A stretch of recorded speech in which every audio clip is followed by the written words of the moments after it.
Mesdames et messieurs, bonsoir. Je m'appelle Chaim Julie Saint-Jean. Je participe dans un concours de plaidoirie à l'ADO International School.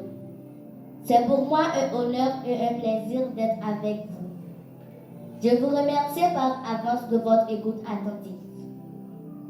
Le titre de mon texte est « L'exil de notre propre pays, une réalité quotidienne ». Mesdames et messieurs, chers camarades, aujourd'hui, je prends la parole pour partager avec vous une réalité trop souvent ignorée, mais qui, malheureusement, touche de plus en plus d'enfants comme moi, l'exil de notre propre pays. Il fut un temps court. On parlait de l'exil, on pensait à ces gens qui fuient vers d'autres pays. Mais aujourd'hui, l'exil est devenu une réalité pour nous, les enfants d'Haïti.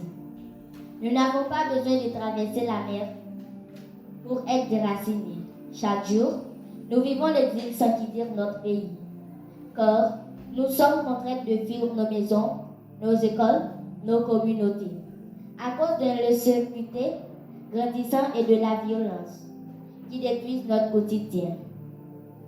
Que ressent un enfant lorsqu'il doit quitter sa maison, un endroit où il se tait en sécurité? Que ressent un enfant qui, chaque mois, doit recommencer sa vie ailleurs, loin des amis, loin de l'école qu'il fréquentait?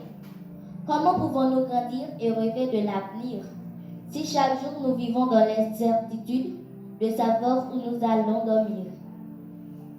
Si nous pourrons retourner à l'école ou si nous serons forcés de fuir encore une fois.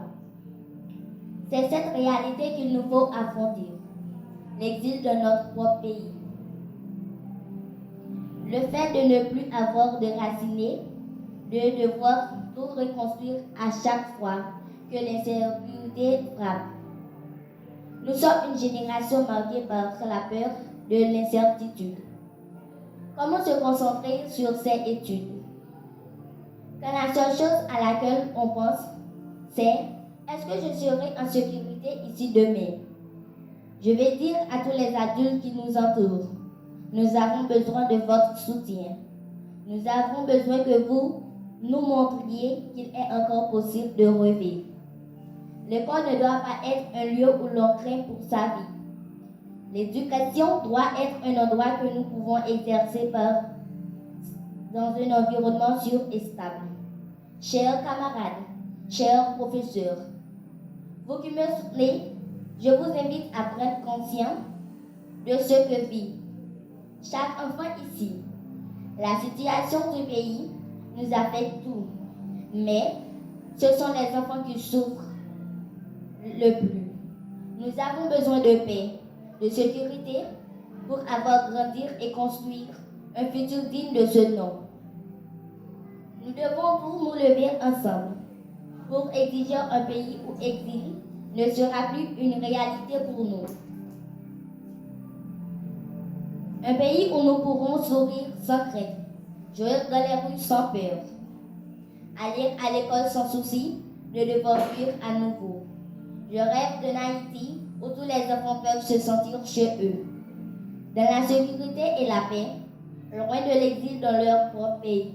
Merci. Je vous invite à voter pour moi. Je vous ne ferai pas honte. Merci.